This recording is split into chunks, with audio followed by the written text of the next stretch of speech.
ನಮಸ್ತೆ ಫ್ರೆಂಡ್ಸ್, ರಾಜ್ ಜಾಬ್ಸ್ಗೆ ಸ್ವಾಗತ. ಅಂತ ರೈಲ್ವೆ ಗೇಟ್ಮ್ಯಾನ್ ಹುದ್ದೆಗಳಿಗೆ ನೇಮಕಾತಿ ನಡೀತಾ ಇದೆ ನೋಡಿ. 6,284 ಹುದ್ದೆಗಳಿದ್ದಾವೆ. ಪುರುಷ ಮತ್ತು ಮಹಿಳಾ ಅಭ್ಯರ್ಥಿಗಳು ಇಬ್ಬರು ಅರ್ಜಿಗಳನ್ನ ಸಲ್ಲಿಸಬಹುದಾಗಿರುತ್ತೆ. ಈ ಒಂದು ಅಫಿಷಿಯಲ್ ವೆಬ್ಸೈಟ್ ಲಿಂಕ್ ಇದೆ ನೋಡಿ. ಹಾಗೇನ ಈಶಾನ್ಯ ರೈಲ್ವೆ ಇಲಾಖೆಯಿಂದ ನೇಮಕಾತಿಯಾಗಿರುತ್ತೆ ನೋಡಿ. ಈಶಾನ್ಯ ರೈಲ್ವೆ ಇಲಾಖೆಯಿಂದ ನೇಮಕಾತಿಯಾಗಿರುತ್ತೆ. ಗೇಟ್ಮ್ಯಾನ್ ಹಾಗೂ ಇನ್ನೂ ಹಲವು ಹುದ್ದೆಗಳಿಗೆ ನೇಮಕಾತಿ ಇರುತ್ತೆ. ಸಂಪೂರ್ಣ ಮಾಹಿತಿಯನ್ನ ನೋಡಿ, ವಿಡಿಯೋನ ಕೊನೆವರೆಗೆ ನೋಡಿ. ಪೋಸ್ಟ್ ಹೆಸರನ್ನ ನೋಡೋದಾದ್ರೆ ಗೇಟ್ಮ್ಯಾನ್, ಟ್ರ್ಯಾಕ್ ಮ್ಯಾನ್, ಸಹಾಯಕ ಪಾಯಿಂಟ್ಸ್ ಮ್ಯಾನ್ ಉದ್ಯೋಗಗಳಿಗೆ ನೇಮಕಾತಿ ಇರುತ್ತೆ. ಒಟ್ಟು 6,284 ಹುದ್ದೆಗಳು ನೋಡಿ. ಅರ್ಹತೆಯನ್ನ ನೋಡೋದಾದ್ರೆ SLC ಪಾಸ್ ಮಾಡ್ಕೊಂಡಿರ್ಬೇಕಾಗತ್ತೆ. ನೀವೇನಾದ್ರೂ SLC ಪಾಸ್ ಆಗಿದ್ರೆ ಈ ಒಂದು ಹುದ್ದೆಗಳಿಗೆ ಅರ್ಜಿಗಳನ್ನ ಸಲ್ಲಿಸಬಹುದು. ಇನ್ನು ಆಯ್ಕೆ ವಿಧಾನವನ್ನ ನೋಡೋದಾದ್ರೆ ಲಿಖಿತ ಪರೀಕ್ಷೆ, ವೈದ್ಯಕೀಯ ಪರೀಕ್ಷೆ, ದಾಖಲೆ ಪರಿಶೀಲನೆ ಮತ್ತು ಮೆರಿಟ್ ಪಟ್ಟಿಯ ಮೂಲಕ ಆಯ್ಕೆಯನ್ನ ಮಾಡಿಕೊಳ್ಳಲಾಗುತ್ತೆ ನೋಡಿ. ಇನ್ನು ಸಂಬಳವನ್ನ ನೋಡೋದಾದ್ರೆ 25,000ವರೆಗೂ ಪರ್ ಮಂತ್ ಸ್ಯಾಲರಿ ಆಗಿರುತ್ತೆ ನೋಡಿ. 25,000 ಪರ್ ಮಂತ್ ಸ್ಯಾಲರಿ ಆಗಿರುತ್ತೆ. ಹಾಗೆ ಇನ್ನು ವಯೋಮಿತಿಯನ್ನ ನೋಡೋದಾದ್ರೆ ಗರಿಷ್ಠ 35 ವರ್ಷದ ಒಳಗಿನವರು ಅರ್ಜಿಗಳನ್ನ ಸಲ್ಲಿಸಬಹುದು. OBC ಅಭ್ಯರ್ಥಿಗಳಿಗೆ 3 ವರ್ಷ, SC ಅಭ್ಯರ್ಥಿಗಳಿಗೆ 5 ವರ್ಷ ಹಾಗೂ PWD ಅಭ್ಯರ್ಥಿಗಳಿಗೆ 10 ವರ್ಷಗಳ ವಯೋಮಿತಿ ಸಡಿಲಿಕೆ ಕೂಡ ಇರುತ್ತೆ ನೋಡಿ. ಆದಷ್ಟು ನಿಮ್ಮ ವಯಸ್ಸಿನ ಲೆಕ್ಕಾಚಾರ ಮಾಡಿಕೊಂಡು ನೀವು ಈ ಒಂದು ಹುದ್ದೆಗಳಿಗೆ ಅರ್ಜಿಗಳನ್ನ ಸಲ್ಲಿಸಬಹುದಾಗಿರುತ್ತೆ. ಇನ್ನು ಕೆಲಸದ ಸ್ಥಳವನ್ನು ನೋಡೋದಾದ್ರೆ ಭಾರತಾದ್ಯಂತ ನೇಮಕಾತಿ ಇರುತ್ತೆ ನೋಡಿ. ಕರ್ನಾಟಕದಲ್ಲೂ ಕೂಡ ಹುದ್ದೆಗಳಿದ್ದಾವೆ. ಭಾರತಾದ್ಯಂತ ನೇಮಕಾತಿ ಇರುತ್ತೆ. ಅಧಿಕೃತ ಆಫಿಷಿಯಲ್ ವೆಬ್ಸೈಟ್ ನೋಡಿ, indianrailways.gov.in. ಈ ಒಂದು ಅಧಿಕೃತ ವೆಬ್ಸೈಟ್ಗೆ ಭೇಟಿ ನೀಡಿ ನೀವು ಅರ್ಜಿಗಳನ್ನ ಸಲ್ಲಿಸಬಹುದು. ಪೋಸ್ಟ್ ಹೆಸರು ನೋಡಿ, ಗೇಟ್ಮ್ಯಾನ್, ಟ್ರ್ಯಾಕ್ ಮ್ಯಾನ್, ಸಹಾಯಕ ಮತ್ತು ಪಾಯಿಂಟ್ಸ್ ಮ್ಯಾನ್ ಹುದ್ದೆಗಳಾಗಿರ್ತವೆ. SLC PUC ಪಾಸ್ ಮಾಡ್ಕೊಂಡಿದ್ರೆ ನೀವು ಈ ಒಂದು ಹುದ್ದೆಗಳಿಗೆ ಅರ್ಜಿಗಳನ್ನ ಸಲ್ಲಿಸಬಹುದು. 6,284 ಹುದ್ದೆಗಳಾಗಿರ್ತಾವೆ ನೋಡಿ. ಇನ್ನು ವಯೋಮಿತಿಯನ್ನು ನೋಡೋದಾದ್ರೆ 18ರಿಂದ 42 ವರ್ಷದ ಒಳಗಿನವರಾಗಿರ್ಬೇಕಾಗುತ್ತೆ. ಈ ಒಂದು ಹುದ್ದೆಗಳಿಗೆ ನಿಮ್ಮ ವಯೋಮಿತಿಯನ್ನ ಲೆಕ್ಕ ಹಾಕೊಂಡು ನೀವು ಅರ್ಜಿಗಳನ್ನ ಸಲ್ಲಿಸಬಹುದು. 25,000ವರೆಗೂ ಪರ್ ಮಂತ್ ಸ್ಯಾಲರಿ ಆಗಿರುತ್ತೆ ನೋಡಿ. Track man, helper, assistant, point man ಹುದ್ದೆಗಳಿಗೆ ಹಾಗೆ ಇನ್ನು ಆನ್ಲೈನ್ ಅರ್ಜಿ ಸಲ್ಲಿಕೆ ಇರುತ್ತೆ.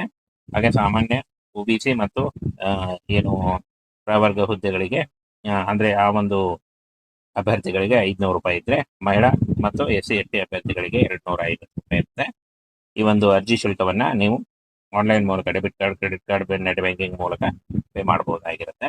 ಇನ್ನು ಆಯ್ಕೆ ಪ್ರಕ್ರಿಯೆಯನ್ನು ನೋಡೋದಾದ್ರೆ ಕಂಪ್ಯೂಟರ್ ಆಧಾರಿತ ಪರೀಕ್ಷೆ ಇರುತ್ತೆ ನೋಡಿ, CBT. ಆನಂತರ ದೈಹಿಕ ಪರೀಕ್ಷೆ ಇರುತ್ತೆ, PET.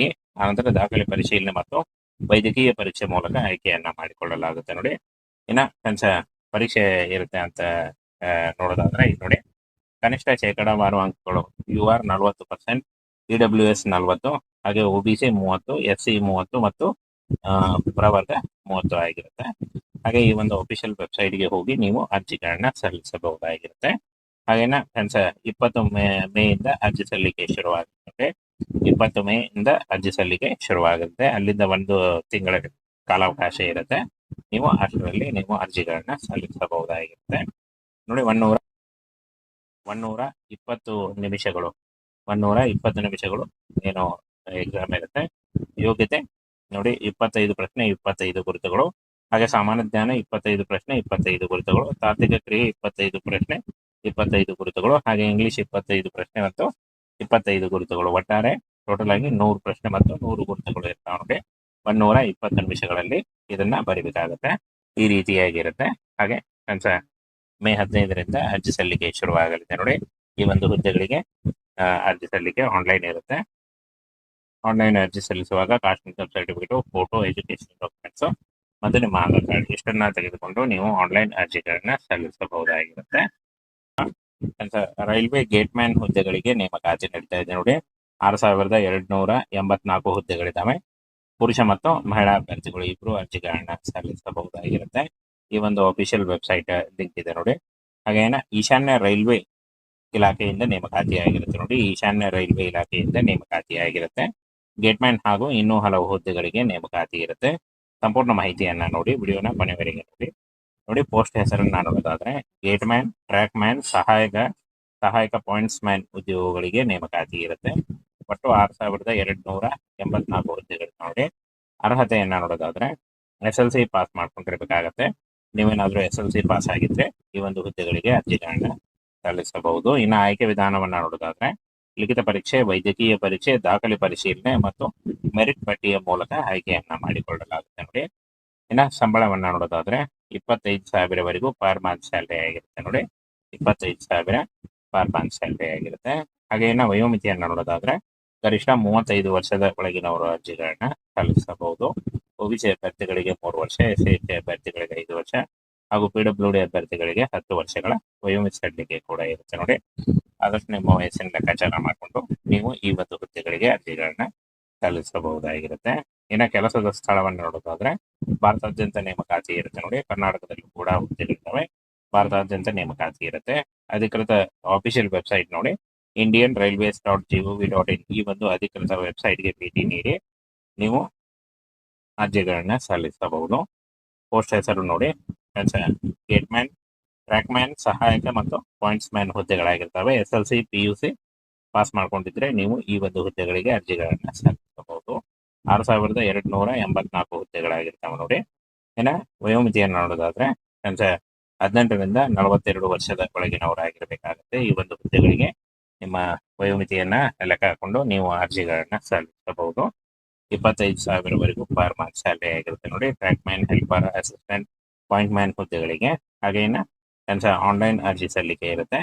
ಹಾಗೆ ಸಾಮಾನ್ಯ OBC ಮತ್ತು ಏನು ಪ್ರವರ್ಗ ಹುದ್ದೆಗಳಿಗೆ ಅಂದ್ರೆ ಆ ಒಂದು ಅಭ್ಯರ್ಥಿಗಳಿಗೆ 500 ರೂಪಾಯಿ ಇದ್ರೆ, ಮಹಿಳಾ ಮತ್ತು SC ST ಅಭ್ಯರ್ಥಿಗಳಿಗೆ 250 ರೂಪಾಯಿ ಇರುತ್ತೆ. ಈ ಒಂದು ಅರ್ಜಿ ಶುಲ್ಕವನ್ನ ನೀವು ಆನ್ಲೈನ್ ಮೂಲಕ debit card, credit card, net banking ಮೂಲಕ ಪೇ ಮಾಡಬಹುದಾಗಿರುತ್ತೆ. ಇನ್ನು ಆಯ್ಕೆ ಪ್ರಕ್ರಿಯೆಯನ್ನು ನೋಡೋದಾದ್ರೆ ಕಂಪ್ಯೂಟರ್ ಆಧಾರಿತ ಪರೀಕ್ಷೆ ಇರುತ್ತೆ ನೋಡಿ, CBT. ಆನಂತರ ದೈಹಿಕ ಪರೀಕ್ಷೆ ಇರುತ್ತೆ, PET. ಆನಂತರ ದಾಖಲೆ ಪರಿಶೀಲನೆ ಮತ್ತು ವೈದ್ಯಕೀಯ ಪರೀಕ್ಷೆ ಮೂಲಕ ಆಯ್ಕೆಯನ್ನ ಮಾಡಿಕೊಳ್ಳಲಾಗುತ್ತೆ ನೋಡಿ. ಇನ್ನು ಪರೀಕ್ಷೆ ಇರುತ್ತೆ ಅಂತ ನೋಡೋದಾದ್ರೆ ಇಲ್ಲಿ ನೋಡಿ, ಕನಿಷ್ಠ ಶೇಕಡಾವಾರು ಅಂಕಗಳು UR 40%, EWS 40, ಹಾಗೆ OBC 30, SC 30 ಮತ್ತು ಪ್ರವರ್ಗ 30 ಆಗಿರುತ್ತೆ. ಹಾಗೆ ಈ ಒಂದು ಅಫಿಷಿಯಲ್ ವೆಬ್ಸೈಟ್ಗೆ ಹೋಗಿ ನೀವು ಅರ್ಜಿಗಳನ್ನ ಸಲ್ಲಿಸಬಹುದಾಗಿರುತ್ತೆ. ಹಾಗೇನ 20 ಮೇಯಿಂದ ಅರ್ಜಿ ಸಲ್ಲಿಕೆ ಶುರುವಾಗುತ್ತೆ. 20 ಮೇಯಿಂದ ಅರ್ಜಿ ಸಲ್ಲಿಕೆ ಶುರುವಾಗುತ್ತೆ. ಅಲ್ಲಿಂದ 1 ತಿಂಗಳ ಕಾಲಾವಕಾಶ ಇರುತ್ತೆ. ನೀವು ಅಷ್ಟರಲ್ಲಿ ನೀವು ಅರ್ಜಿಗಳನ್ನ ಸಲ್ಲಿಸಬಹುದಾಗಿರುತ್ತೆ ನೋಡಿ. 120 ನಿಮಿಷಗಳು 120 ನಿಮಿಷಗಳು ಏನು ಎಕ್ಸಾಮ್ ಇರುತ್ತೆ. ಯೋಗ್ಯತೆ ನೋಡಿ 25 ಪ್ರಶ್ನೆ 25 ಗುರುತುಗಳು. ಹಾಗೆ ಸಾಮಾನ್ಯ ಜ್ಞಾನ 25 ಪ್ರಶ್ನೆ 25 ಗುರುತುಗಳು. ತಾರ್ಕಿಕ ಕ್ರಿಯೆ 25 ಪ್ರಶ್ನೆ 25 ಗುರುತುಗಳು. ಹಾಗೆ ಇಂಗ್ಲಿಷ್ 25 ಪ್ರಶ್ನೆ ಮತ್ತು 25 ಗುರುತುಗಳು. ಒಟ್ಟಾರೆ ಟೋಟಲ್ ಆಗಿ 100 ಪ್ರಶ್ನೆ ಮತ್ತು 100 ಗುರುತುಗಳು ಇರ್ತಾವೆ ನೋಡಿ. 120 ನಿಮಿಷಗಳಲ್ಲಿ ಇದನ್ನ ಬರಿಬೇಕಾಗುತ್ತೆ. ಈ ರೀತಿಯಾಗಿರುತ್ತೆ. ಹಾಗೆ ಮೇ 15ರಿಂದ ಅರ್ಜಿ ಸಲ್ಲಿಕೆ ಶುರುವಾಗಲಿದೆ ನೋಡಿ. ಈ ಒಂದು ಹುದ್ದೆಗಳಿಗೆ ಅರ್ಜಿ ಸಲ್ಲಿಕೆ ಆನ್ಲೈನ್ ಇರುತ್ತೆ.